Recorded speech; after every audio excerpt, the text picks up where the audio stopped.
Movie शुरू होती है तो हम एक लड़के को देखते हैं जिसे मैरिन लाइफ स्टडी करने का बहुत शौक था। उसका नाम भी शार्क बॉय था और ये नाम उसके फादर ने रखा था क्योंकि उन्हें भी शार्क को स्टडी करना बहुत अच्छा लगता था। वो अपनी शार्क्स का बहुत ख्याल रखता था और उन्हें सुशी खिलाता था। एक दिन वो अपनी लैब में काम कर रहा होता है कि तभी वहाँ पर बहुत बड़ा तूफान आ जाता है। उसकी सारी लैब डिस्ट्रॉय हो जाती है। शार्क बॉय और उसके फादर जैसे तैसे करके अपनी जान बचा लेते हैं, लेकिन एक दूसरे से अलग हो जाते हैं। वो समंदर के बिल्कुल बीचों बीच होते हैं। शार्क बॉय के पास एक शार्क आती है, लेकिन वो उसे पहचान लेती है तो वो दूसरी शार्क से कहती है कि ये मेरा दोस्त है, तुम इसे कुछ मत कहना। वो शार्क बॉय को अपने साथ केव में ले जाती है ताकि वो ट्राई रहे और अब वो शार्क्स के साथ रहने लगता है। शार्क्स ही उसकी न्यू फैमिली बन जाती हैं। शार्क्स उसकी अपनी तरह ट्रेनिंग करती हैं, जैसे उसे स्विमिंग सिखाती हैं। और सरप्राइजिंगली शार्क बॉय के भी फिन्स और गिल्स निकल रहे थे और उसके दांत भी शार्क्स की तरह हो रहे थे। तभी हमें एक लड़का मैक्स दिखाया जाता है जो कि एक स्टूडेंट था। वो सबको बता रहा होता है कि मैंने शार्क बॉय के साथ फिशिंग की हुई है। मैक्स शार्क बॉय को अपने घर ले आता है और अपने पेरेंट्स को भी नहीं पता चलने देता। वो उसे पानी में रख देता है। शार्क बॉय मैक्स को बताता है कि मैं अपने फादर को ढूंढना चाहता हूँ जो कि खो चुके हैं और इसके लिए मैं हर जगह ट्रेवल कर चुका हूँ। फिर मैक्स को एक लड़की दिखाई देती है जिसके बालों में पर्पल कलर की आग चल रही थी और उसकी स्किन ऐसी थी जैसे कोई मोल्टन लावा हो। मैक्स उसका नाम लावा गर्ल रख देता है। वो मैक्स को बताती है कि वो शार्क बॉय के साथ एक जगह को बचाने जाना चाहती है जहाँ पर बहुत तबाही हो रही है। इसके बाद शार्क बॉय और लावा गर्ल वहाँ से चले जाते हैं। मैक्स असल में कहानी अपने क्लासरूम में सुना रहा होता है तो बच्चे उससे कहते हैं कि तुम्हें यह टास्क दिया गया था कि तुम असली कहानी सुनाओ। तो मैक्स कहता है कि ये कहानी असली ही है, सिर्फ एक लड़की उस पर बिलीव करती है, लेकिन बाकी सारी क्लास कहती है कि अगर वाकई तुम सच्चे हो तो किसी दिन शार्क बॉय और लावा गर्ल को हमारी क्लास में लेकर आओ। मैक्स कहता है कि मैंने उन्हें काफी अरसे से नहीं देखा, वो कहीं चले गए हैं। तो सारी क्लास उसका मजाक उड़ाने लगती है। मैक्स अपनी डायरी में लिख लेता है कि नो ड्रीमिंग, यानी आइंदा से कोई ख्वाब नहीं देखेगा वो और ना ही किसी से ये बात शेयर करेगा। उस डायरी में उसके बाकी सारे ड्रीम्स थे जो वो चाहता था कि उसकी लाइफ में ये पूरे हों, लेकिन जैसे वो अपने क्लासरूम से बाहर आता है तो वही स्टूडेंट्स उसका मजाक उड़ाने लगते हैं और उससे उसकी डायरी छीन लेते हैं। वो घर आता है और सो जाता है। अगली रोज जब उसकी आंख खुलती है तो उसे शार्क्स के प्रिंट नजर आते हैं। जब वो नीचे जाता है तो ऐसे लगता है जैसे शार्क बॉय और लावा गर्ल उसके घर आए थे और जैसे वो कुछ खा कर गए हों, लेकिन अभी भी पूरी तरह से सुबह नहीं हुई थी। तो उसकी मॉम उससे कहती हैं कि जाओ दोबारा सो जाओ क्योंकि तुम्हें सुबह स्कूल भी जाना है। लेकिन मैक्स का दिल स्कूल जाने को बिल्कुल नहीं करता। अब सुबह हो जाती है और मैक्स के डैड उसे कहते हैं कि बेटा मुझे तुम्हारा रूम साफ करते हुए एक रोबोट मिला है जो तुमने कभी बचपन में बनाया था। उसके बाद मैक्स स्कूल चला जाता है और जब उसे अपनी डायरी मिलती है तो उसकी डायरी पर हर जगह गंद मचा होता है, यानी उन बच्चों ने उसकी डायरी खराब कर दी थी। मैक्स गुस्से से वो डायरी उस बच्चे के सर पर मारता है कि तभी तूफान आने लगता है। वहाँ टोर्नेडो आ जाता है। तभी वहाँ पर शार्क बॉय और लावा गर्ल आते हैं और मैक्स से लावा गर्ल कहती है कि तुम हमारे साथ चलो उस जगह पर जिसको हम बचाना चाहते हैं। दरअसल ये इन लोगों का एक इमेजिन किया गया प्लेनेट होता है जिसके बारे में ये लोग हर वक्त सोचते रहते थे कि जैसे वो तबाह हो रहा है और इनको जाकर उसे बचाना है। पहले तो मैक्स नहीं मानता, लेकिन फिर जबरदस्ती वो लोग मैक्स को अपने साथ एक रॉकेट जैसे प्लेन में ले जाते हैं। वो रॉकेट खुद ही उड़ सकता था, लेकिन उन लोगों को ये तक नहीं पता होता कि ये लैंड कैसे करेगा। वो बस अपनी मंजिल पर जा रहे थे, उस प्लेनेट की तरफ। आखिरकार सारे प्लेनेट्स क्रॉस करने के बाद वो उस प्लेनेट पर पहुंच ही जाते हैं। वहाँ पर बहुत अंधेरा होता है। मैक्स उनसे पूछता है कि आखिर यहाँ पर इतना अंधेरा क्यों है। तो वो लोग मैक्स को बताते हैं कि बस ये प्लेनेट डिस्ट्रॉय होने के करीब है और अब इसको सिर्फ 45 मिनट्स लगेंगे डिस्ट्रॉय होने में। लावा गर्ल कहती है कि हमें चीजों को फिर से ठीक करना होगा और साथ ही साथ वहाँ पे बहुत सारी डार्कनेस जाने लगती है। तभी हम वहाँ पर देखते हैं कि कुछ बच्चे रोलर कोस्टर ले रहे होते हैं। तो वो लोग मैक्स को बताते हैं कि ये बच्चे अगर एक बार यहाँ पर आ जाएं तो ये लोग वापस नहीं जा सकते। ये लोग इसी तरह सो जाएंगे और अपने ड्रीम्स में चले जाएंगे। मैक्स उनसे कहता है कि हम इन बच्चों को कैसे बचा सकते हैं। बच्चे उस रोलर कोस्टर पर चिल्लाने लगते हैं, लेकिन तभी लावा गर्ल वहाँ पर पहुँच जाती है और रोलर कोस्टर को अपनी पावर से रोक लेती है। लावा गर्ल उन बच्चों से पूछती है कि क्या तुम्हें मिस्टर इलेक्ट्रिक के बारे में पता है। तो वो देखती है कि सब बच्चों ने हाथ खड़े किए हुए हैं, यानी उनको पता है उसके बारे में। तो मैक्स लावा गर्ल से कहता है कि इन्होंने हाथ नहीं खड़े किए हुए, ये उल्टे लटके हुए हैं, इसकी वजह से इनके हाथ नीचे लटक रहे हैं, यानी इनको मिस्टर इलेक्ट्रिक के बारे में नहीं पता था। और फिर उसके बाद वो बच्चों को रोलर कोस्टर से आजाद कर देती है। मैक्स उनको बताता है कि मिस्टर इलेक्ट्रिक है कौन। पहले तो उसका काम ये था कि वो इस प्लेनेट पर लाइट लेकर आता था, लेकिन अब वो डार्कनेस के सिवा कुछ नहीं लाता, यानी वो एक बुरा इंसान है। फिर मैक्स, शार्क बॉय और वो लावा गर्ल उस रोलर कोस्टर पर खुद ही बैठ जाते हैं, जो कि उन्हें एक माउंटेन की तरफ लेकर जाती है जिसमें से लावा निकल रहा होता है। तो लावा गर्ल कहती है कि ये मेरा घर है, और फिर उसके बाद वो लोग नीचे आते हैं जहाँ पर उन लोगों को मिस्टर इलेक्ट्रिक मिलता है, जो कि असल में मैक्स का टीचर होता है। लेकिन तभी मिस्टर इलेक्ट्रिक की आर्मी उन लोगों पर अटैक करने लगती है। शार्क बॉय और लावा गर्ल उसे लड़ने लगते हैं। मैक्स वहाँ पर मौजूद एक प्लग निकाल देता है, जिसे शार्क बॉय तोड़ देता है। मैक्स शार्क बॉय से पूछता है कि क्या प्लग निकालने से सब कुछ ठीक हो जाएगा, लेकिन लावा गर्ल कहती है कि नहीं, वो ऐसे नहीं मरने वाला। वो शार्क बॉय से कहती है कि मिस्टर इलेक्ट्रिक को अपनी पावर सिखा दो कि तुम असल में क्या कर सकते हो, क्योंकि हमारे पास हमारा सीक्रेट वेपन भी तो है। लेकिन शार्क बॉय और लावा गर्ल मैक्स से कहते हैं कि तुम अपने ड्रीम्स को याद करो, हो सकता है कि वो हमारी कोई हेल्प कर सके। तो मैक्स कहता है कि मुझे तो अपने आधे से ज्यादा ख्वाब याद ही नहीं है, इसीलिए तो मैं उन्हें अपनी डायरी में लिखा करता था। लेकिन मिस्टर इलेक्ट्रिक उन तीनों को वहाँ से उठाकर दूर फेंकता है और वो तीनों टाइम ट्रेवल करने लगते हैं। शार्क बॉय मैक्स को बताता है कि इसकी दूसरी तरफ एक ऐसी लेयर है जो कि तुम्हारे ड्रीम्स को रिवर्स कर सकती है, इसलिए तुम्हारा उन ड्रीम्स को याद करना बहुत जरूरी है कि इसी की वजह से हम मिस्टर इलेक्ट्रिक को रोक सकते हैं। लेकिन इस दौरान वो तीनों ड्रीम ग्रेवयार्ड में गिर जाते हैं। दूसरी तरफ हम मिस्टर इलेक्ट्रिक को देखते हैं जिससे कोई पावर कह रही होती है कि सब ड्रीम्स खत्म हो जाने चाहिए और सब बच्चे उठ जाने चाहिए। तो आगे से मिस्टर इलेक्ट्रिक उनको बताता है कि हाँ, मैंने ऐसा ही किया है, मैंने शार्क बॉय, लावा गर्ल और उस बच्चे को ड्रीम ग्रेवयार्ड में फेंक दिया है, जिससे उनके सारे ड्रीम्स तबाह हो जाएंगे। तो वो पावर मिस्टर इलेक्ट्रिक को कहती है कि वहाँ पे काफी पुराने ड्रीम्स हैं जो कि लोग रात में देखते हैं, लेकिन मैक्स डे ड्रीमिंग करता है, यानी दिन में भी ख्वाब देख सकता है, और अभी उसको इस चीज का पता नहीं है, और अगर उसे इस बात का पता चल गया तो हम सब तबाह हो जाएंगे। लावा गर्ल मैक्स को फोर्स करती है कि किसी भी तरह करके तुम ख्वाब देखो और ये देखो कि हम यहाँ से निकल रहे हैं। लेकिन जैसे ही मैक्स अपनी आंखें बंद करता है उसे भूख लगने लगती है। लावा गर्ल उसे लावा रॉक्स देती है खाने के लिए, जिससे उसके कानों से धुआं निकलने लगता है। उसके बाद मैक्स कहता है कि मुझे नींद आ रही है, हो सकता है कि मैं सो जाऊं। उनकी तरफ डार्कनेस भी आ रही होती है कि तभी मैक्स बोलता है कि मुझे अपना एक ख्वाब याद आ रहा है, इस जगह पर मैंने 2 हाथ देखे हैं और वो रोबोट जो कि मैंने बचपन में बनाया था। इनफैक्ट ये हाथ वही रोबोट था, वो बचपन में से अपने होमवर्क में हेल्प लिया करता था। फिर वो लोग उस रोबोट को ढूंढते हैं और मैक्स उस रोबोट को जगाकर पूछता है कि हम इस प्लेनेट को कैसे बचा सकते हैं। तो वो रोबोट भी आगे से यही कहता है कि अगर तुम सो जाओ तो तुम्हारे ड्रीम्स ही तुम लोगों को यहाँ से निकाल सकते हैं, लेकिन तुम्हें यहाँ नहीं सोना। रोबोट उनसे कहता है कि अगर तुम लोग मिल्क और कुकीज के लाइन में चले जाओ तो हो सकता है कि तुम लोगों की कोई मदद हो सके। अब क्योंकि रोबोट मूव नहीं कर सकता था तो शार्क बॉय उसकी आंख पर मूव करता है।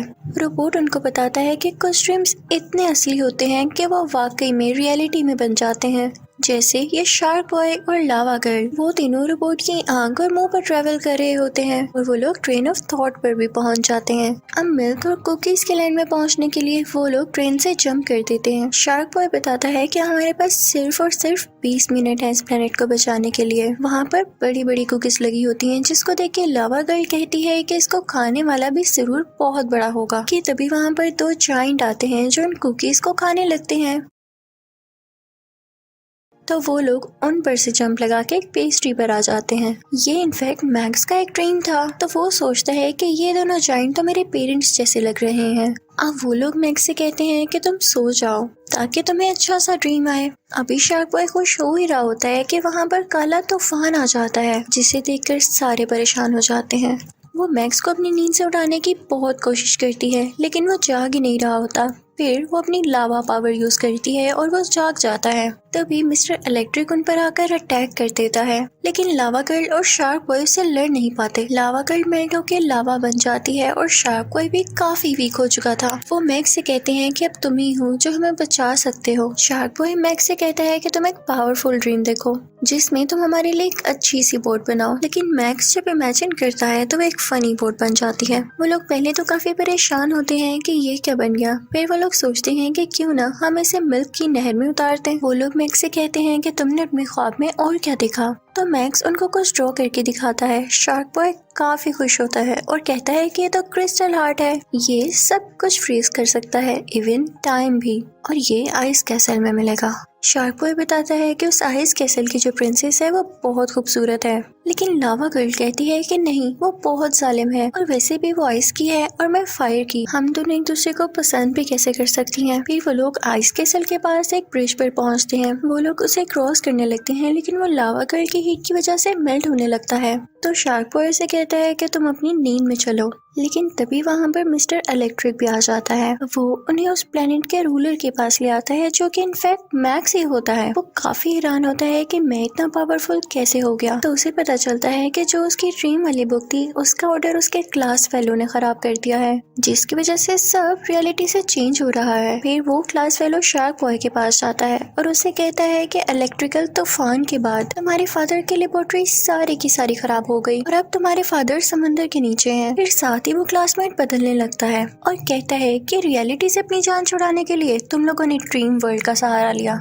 और इसके साथ ही वो उन लोगों को एक पिंजरे में कैद कर देता है। अब उन सब की पावर्स कम होने लगी थी। तभी कोई सॉन्ग बजने लगता है जिसको सुनकर शार्क बॉय का गुस्सा आ जाता है और उसकी शार्क एबिलिटीज वापस आ जाती हैं। तो वो पिंजरा तोड़ देता है और तभी लावा गर्ल की अपनी बाइक भी आ जाती है, जिसे देखकर वो दोनों काफी खुश होते हैं और वो मैक्स के क्लासमेट से उसकी ड्रीम वाली बुक भी वापस ले लेते हैं। लेकिन उनकी वो ड्रीम बुक भी डिस्ट्रॉय हो जाती है। अब वो लोग कहते हैं कि हमें आइस कैसल जाना ही होगा क्योंकि इसके बगैर हमारा सर्वाइवल पॉसिबल नहीं। अब वो लोग वहाँ पर पहुँच जाते हैं। उस क्रिस्टल हार्ट को हासिल करने के लिए शार्क बॉय वहाँ पर जाता है, लेकिन वो उसे हासिल नहीं कर पाता। फिर मैक्स उसका ग्लव पहनता है और उस क्रिस्टल हार्ट को उठा लेता है, लेकिन तभी वहाँ पर क्रैक्स आने लगते हैं। इसी बात की वजह से मैक्स के हाथ से वो क्रिस्टल हार्ट स्लिप हो जाता है और उसे गलती से लावा गर्ल कैच कर लेती है और वो फ्रीज हो जाती है। तभी वहाँ पर आइस क्वीन के सिपाही आते हैं और उन्हें पकड़कर आइस क्वीन के पास ले आते हैं। वो मैक्स से पूछती है कि तुमने इस क्रिस्टल हार्ट को चुराने की कोशिश क्यों की। तो वो बताता है कि हम टाइम को फ्रीज करना चाहते थे। तो वो आइस क्वीन कहती है कि क्या तुम लोग ये जानते हो कि वो क्रिस्टल हार्ट सिर्फ मेरे पास ही चल सकता है। तो मैक्स उससे कहता है कि आप भी हमारे साथ चले ना। तो उस आइस क्वीन के फादर कहते हैं कि नहीं, ये इस किंगडम से बाहर नहीं जा सकती क्योंकि बाहर खतरा है और ये क्रिस्टल हार्ट इस किंगडम की हिफाजत करता है, इस कैसल को प्रोटेक्ट करता है। आइस क्वीन के बारे में जो कुछ लावा गर्ल ने कहा था वो सच नहीं था, वो असल में बहुत अच्छी थी। वो मैक्स से कहती है कि अगर तुम मुझे ये बता दो कि वो क्रिस्टल हार्ट इस रूम में कहाँ पर है तो मैं तुम्हें वो दे दूंगी। तो मैक्स बताता है कि वो आपके नेकलेस में है। तो वो आइस क्वीन उनसे कहती है कि ठीक है, ये ले जाओ, लेकिन वादा करो कि इसका ख्याल रखोगे और इसकी मदद से हमारे किंगडम को भी बचा लोगे। अब वो लोग वो क्रिस्टल हार्ट ले जाते हैं, लेकिन जैसा कि मैंने आपको पहले भी बताया वो क्वीन के अलावा किसी के पास नहीं चल सकता था। उतनी ही देर में लावा गर्ल को भी होश आ जाती है और वहाँ पर इलेक्ट्रिक आ जाता है।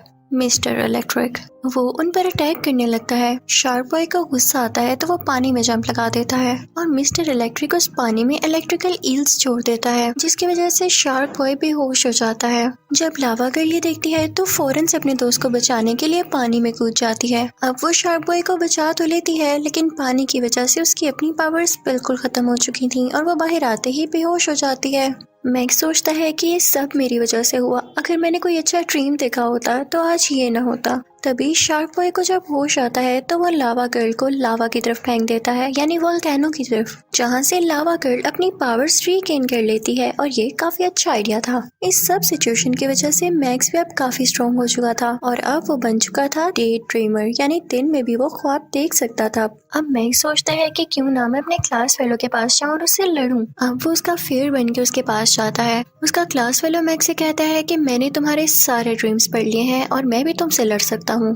अब दोनों ड्रीम्स की मदद से एक दूसरे से लड़ते हैं। मैक्स का क्लास फेलो एक अजीब सी मछली से उस पर अटैक करता है और मैक्स उसको एक बबल में कैद कर देता है। मैक्स को एक आइडिया आता है, वो एक ड्रीम करता है जिसमें उसके क्लासमेट का ब्रेन फार्ट करता है और उसका ब्रेन काफी बड़ा हो जाता है, इसकी वजह से उसकी टांगे ऊपर और सर नीचे हो जाता है। अब दूसरी तरफ शार्क बॉय को भी एक आइडिया आता है, वो मिस्टर इलेक्ट्रिक को पानी में डाल देता है, जिसके बाद काफी ज्यादा शार्क्स उस पर अटैक कर देती हैं। उतनी देर में मैक्स अपने क्लासमेट से कहता है कि देखो, दुश्मनी से कुछ हासिल नहीं होने वाला, हम लड़ेंगे तो मर जाएंगे, लेकिन यही अगर हम मिलकर रहें, अगर एक दूसरे के साथ मिलकर इस दुनिया को बचाएं तो देखो रियलिटी भी अच्छी बन सकती है। मैक्स उसकी तरफ हाथ आगे बढ़ाता है सुलह करने के लिए, लेकिन उससे पहले उसका क्लासमेट नीचे गिर जाता है, लेकिन मैक्स उसे बचा लेता है और उसे कहता है कि देखो, दूसरों के ड्रीम्स में मत आओ, इस तरह से दूसरों के ड्रीम्स खराब होते हैं और रियलिटी पर भी बुरा असर पड़ता है। इसी दौरान लावा गर्ल के पास लाइट पावर आ जाती है और shark boy king of ocean बन जाता है। मैक्स का क्लासमेट अच्छा हो चुका था। वो शार्क बॉय से कहता है कि जाओ तुम अपने फादर को ढूंढो जाकर। तभी उसके पास मिस्टर इलेक्ट्रिक आता है, जो कि उससे पूछता है कि तुम जमीन पर जाकर क्या करोगे। तो मैक्स का क्लासमेट उससे कहता है कि मैं एक अच्छा इलेक्ट्रिशियन बनूंगा। तो मिस्टर इलेक्ट्रिक कहता है कि हरगिज़ नहीं, तुम दुनिया में जाकर अच्छे नहीं बन सकते।